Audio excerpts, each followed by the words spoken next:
Yan, good morning guys. Papasok na naman sa trabaho.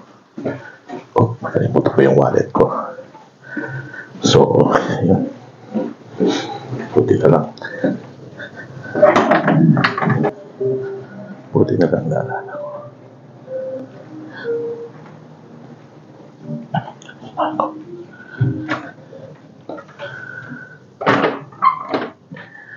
Ayan guys, magandang umaga.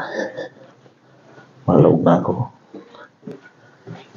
Ayan ang typical na routine ko.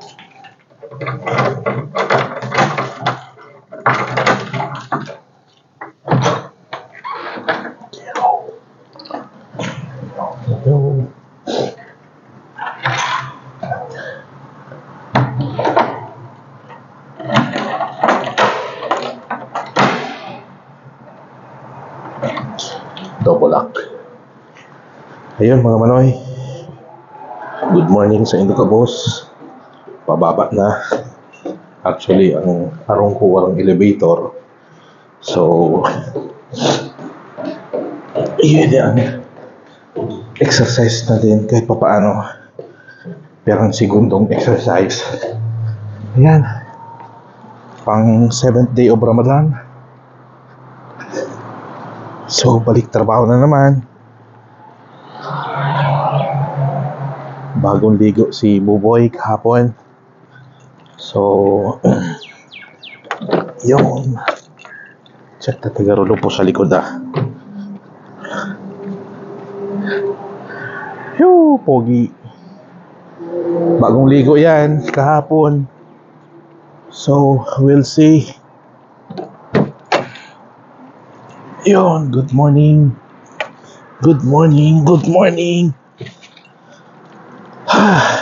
Thank you, Lord, for this day, Lord Jesus. Hallelujah, Father God. Thank you, Lord, for this day. Continue to be with me, Lord. Be with my family. Keep me away from any sickness and health. In Jesus' name. Amen.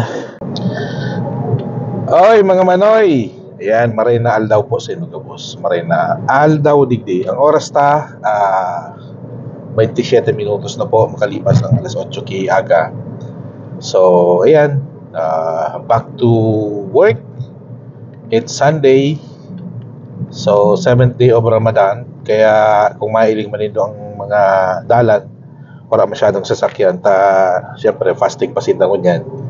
So, ang timing kang oras may man is 8:30 to 2:30 lang.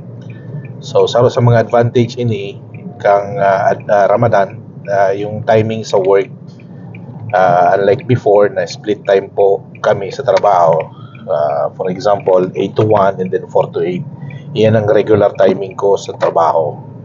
So, sa mga yun, ining oras kang trabaho pag Ramadan kasi straight lang siya. So, warang split. Yun nga lang, syempre, makikisumarok naman sa mga katrabaho kaibigan, mga Muslim nagpa-fasting na. So, yun. Anyway, maski ba ako Muslim, syempre, we do respect the belief, the faith, the culture ng mga kababayan or kaibigan, mga Muslim. So, ayun. Iyan po, ayan, aranin na ako sa opisina. Madali lang ang opisina ko, digdi mga 2 to 3 minutes. Ang distansya sa Arong, paabot digdi sa office. Sarong liko lang, actually.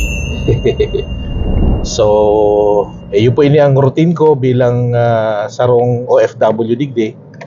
So, sa mga day pa po nakaka-midbid sa kuya, ako po si Pentot, Arabong Bicolano. Sa daily vlog lamang po kan sarong ordinaryong OFW yung araw ko, Bicolano partikular. So sa mga day pa po nakapag-subscribe sa mga kaibigan ta dyan, so please subscribe to my channel. It's Bentot Arabong Bicolano. So ayun, iyon na po ining building ko, ining mailindong MUC Engineering.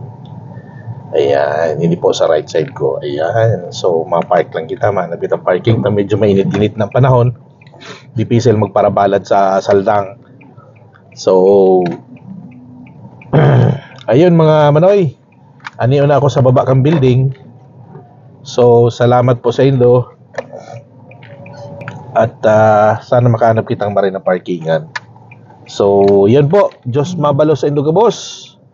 Aniyo na ako, maghahanap lang ki parking ta di pisil magpara-park digdio sa area mi ta lalong-lalo na ang pulis mahigpit. Ayun, ang mga pulis nag-iikot yan. So, delikado. Delikado yan pag kamunada ko. Tipisil po yan. So, ayun. Anyway, iyo po ini ang daily routine kan sarong OFW yung ordinaryong araw kong benta tarabong Bicolano. So, sa gabos ng mga Bicolano, Pilipino, sa ang magsulok ng mundo, Diyos Marinal daw po sa Indo boss. Yan. Bago po ako magsakat, ugali ko na po na magpangadji bago magpon ka trabaho. So, samahan nila ako. Let's pray. Hallelujah. Lord, salamat po sa aldaw na ini. Again, Lord, I just want to thank you, Lord, for the traveling mercy. Continue, Lord, to be with me. Continue, Lord, to humble me, Lord God. And Lord, tinataas ko po ang pangalan mo all throughout the day, Lord. Make me humble. May your fruit of Holy Spirit be with me, Lord. Salamat, Panginoon. Pahiramin mo ko, Lord, ng talent mo, ng wisdom mo, na galing lamang sa iyo. Lord, patuloy mo kong maging mapagpakumbabang tao, Panginoon. Salamat sa lahat, Panginoon. In Jesus' name. Amen. Ayun po mga manay. God bless sa Indo ka, boss. Mapuuna naman katrabaho ko. Diyos mabalos sa Indo ka, boss. Bye.